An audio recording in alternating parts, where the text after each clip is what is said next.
Hello mommies, welcome to women दुनिया। आज के इस वीडियो में हम बात करने वाले हैं प्रेगनेंसी के 27वें वीक के बारे में। इस सप्ताह के साथ आप अपनी प्रेगनेंसी के अंतिम चरण में पहुंच चुकी हैं। ये आपकी प्रेगनेंसी का 7वां महीना और तीसरी तिमाही है। ये तिमाही भी पहली तिमाही की तरह ही मुश्किल होती है, क्योंकि इस तिमाही में भी आपको कई तरह के नए परेशानियों से गुजरना पड़ता है। तो आइए वीडियो को शुरू करते हैं और बात करते हैं इस सप्ताह में बच्चे का विकास कहाँ तक पहुँचा है। इस सप्ताह के अंत तक शिशु 14.5 इंचेस तक लंबा हो चुका होता है और उसका वजन 850 ग्राम तक होता है। शिशु अभी एक गोभी के आकार का है। शिशु के शरीर पर अभी चर्बी जमा होना शुरू हो गया है। शिशु के सारे ऑर्गन्स अभी अच्छे से काम कर रहे होंगे। शिशु को बाहर आकर जो भी काम करने हैं उनकी प्रैक्टिस वो गर्भ में अभी से ही कर रहा है, जैसे कि सांस लेना, अंगूठा चूसना, हाथ पैर चलाना, सोना, जगना। अब हम बात करते हैं इस सप्ताह में आपके शरीर में क्या बदलाव आप महसूस करेंगी। प्रेगनेंसी के दौरान खासकर इस तिमाही में आपको पीठ और कमर दर्द की शिकायत बढ़ जाती है। इसका कारण है आपका बढ़ता हुआ वजन और बढ़ता हुआ गर्भाशय। ये दर्द आपको डिलीवरी के बाद भी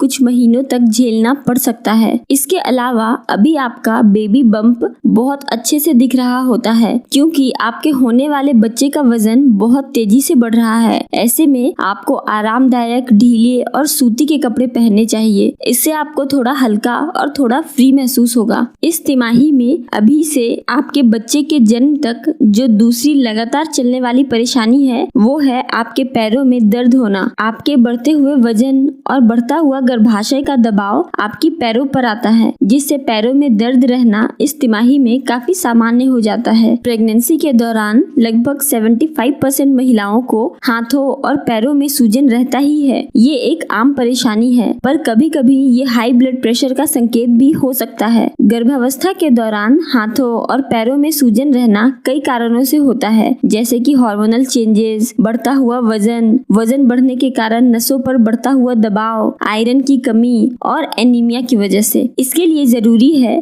कि आप हाथ और पैरों के सूजन को हल्के में ना ले और सूजन कम करने के लिए यथासंभव प्रयास करें। इसके लिए आप कुछ प्रैक्टिस कर सकते हैं, जैसे कि आप ज्यादा देर तक खड़े ना रहें या ज्यादा देर तक लगातार बैठे ना रहें। अपने खाने में नमक, चाय और कॉफी का सेवन कम करें। शराब, सिगरेट, तंबाकू का सेवन ना करें। अपने आहार में केला, आलू, दही और विभिन्न प्रकार की दालों को शामिल करें। समय समय पर अपने पैरों की मालिश करती रहें और हाथ और पैरों की स्ट्रेचिंग एक्सरसाइज भी करें। आपको पहली तिमाही की तरह इस तिमाही में भी अधिक थकान महसूस होती होगी। ऐसे में जब आपको कमजोरी या ज्यादा थका हुआ लगे तो आपको आराम करना है। इसके अलावा आपका बढ़ता हुआ गर्भाशय आपके फेफड़े पर दबाव डालने लगता है, जिससे आपको सांस लेने में थोड़ी कठिनाई आने लगती है। इसे खत्म करने के लिए आप अभी कुछ नहीं कर सकती, पर यह भी डिलीवरी के बाद अपने आप ही ठीक हो जाएगा। आइए अब हम बात करते हैं इस सप्ताह में आपको अपनी क्या केयर करनी चाहिए। इस तिमाही में आपके शिशु का वजन बहुत तेजी से बढ़ता है, इसलिए आपको हरे पत्तेदार सब्जियां, ताजे फल, दालें, दूध, दही खाना चाहिए। अपने आहार में अभी आपको विटामिन B12 को शामिल करना चाहिए। इसके लिए आप मछली, मशरूम, अंडे, डेयरी प्रोडक्ट,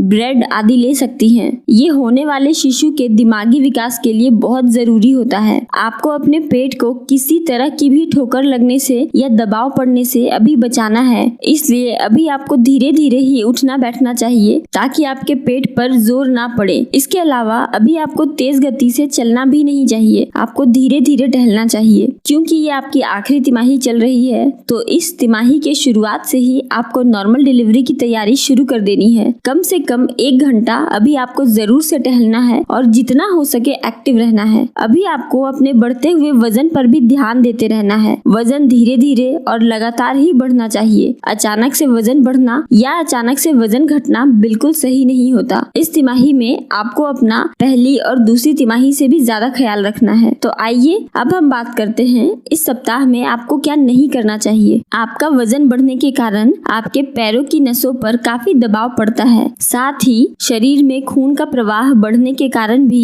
पैरों, हाथों और थाइस की नसें उभरी हुई दिखाई देती है। हालांकि ये नसों का उभरना और उनका नीला दिखाई देना दूसरी तिमाही से ही शुरू हो जाता है, पर इस तिमाही में कभी कभी इन नसों में दर्द होने लगता है, जिसमें तेल की मालिश करने से, गर्म पानी की थैली से सिकाई करने से आपको थोड़ा आराम मिल सकता है। आप चाहें तो हल्के गुनगुने पानी में अपना पैर डालकर कुछ समय के लिए रख सकती हैं। इससे भी आपको दर्द में काफी राहत मिलती है। अभी आपको झटके से अपना पोस्चर नहीं बदलना चाहिए। आराम से किसी चीज का सहारा लेकर ही आपको उठना बैठना चाहिए। इसके अलावा लंबे समय तक खड़े या बैठे रहने से भी आपको परहेज करना है। आपके बढ़ते वजन के कारण आपके पैरों में दर्द रह सकता है। अगर पैरों में दर्द के साथ साथ सूजन हो और वो बढ़ती जा रही हो तो आपको अपने डॉक्टर से मिलने की जरूरत होती है। अभी सबसे जरूरी है कि आपको एक खुशनुमा माहौल में रहना है। आपके खुश रहने से गर्भ में पल रहा बच्चा भी खुश रहता है और आपके तनाव में रहने से बच्चा भी तनावग्रस्त हो जाता है। इसलिए ऐसे वक्त में आपको जो करने से खुशी मिलती है आपको वही करना चाहिए, क्योंकि a happy mother leads to a happy baby. Thank you for watching.